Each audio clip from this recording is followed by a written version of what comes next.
When people want to get to know each other, they will find a way.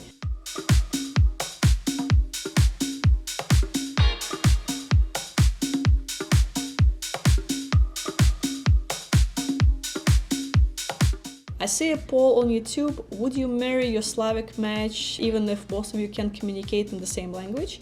It made me curious how common it is to see someone marry a lady without being able to communicate with words alone. Does it happen often?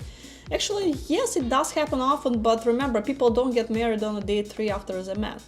They meet.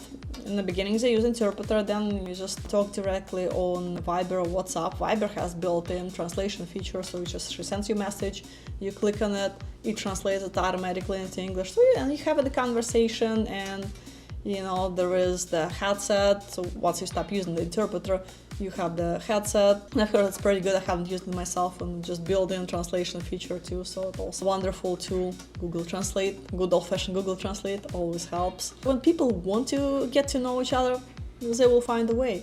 And again, remember, K1 visa takes about a year or so before she comes to the States. She has a year to learn English, and you're talking daily, so she's picking up English pretty fast.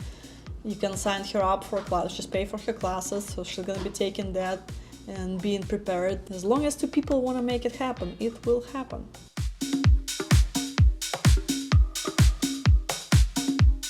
It is very easy for the Slavic woman to learn English. I met my wife in July and enrolled her into a college class, and by November she was speaking good English. Cody, yes.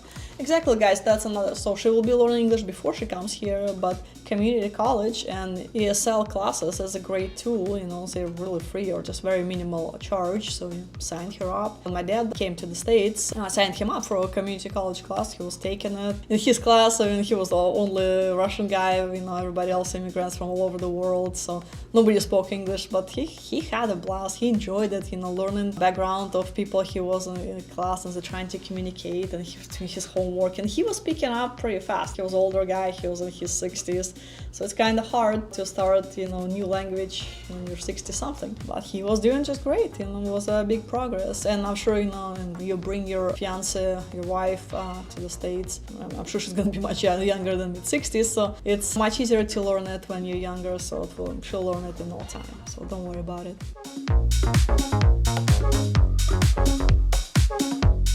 CJ, I strongly recommend learning English as discussed before. If not, she will be isolated, will become bored, and then later depression.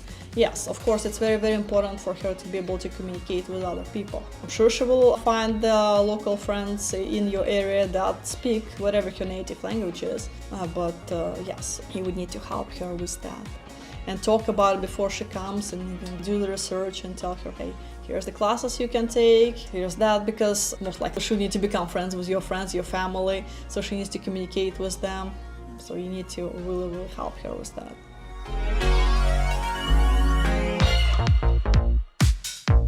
Learning as much as I can about my lady's culture and language would be very important to me. And I totally agree, I guess it's good to do homework.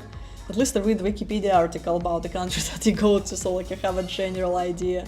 Because again, I have guys going to Ukraine, they don't even know Kyiv is the capital of Ukraine. You probably want to at least learn very, very, very basic thing about the place you're going to, at least the capital of the country, and of course it's at least take 15 minutes to read on the internet about traditions, so you don't do something that's offensive. So homework. It's good to read, it's good to study, it's good to maybe learn at least a few words or phrases in ladies' native languages, because girls like it, when you at least try to say privet, at least you're showing some effort, so it's good. Ladies will appreciate it. Learn how to say, oh, you're very beautiful in your native language. So you say in a compliment, and even if your lady doesn't speak English, you say it in her native language, she'll be pleasantly surprised.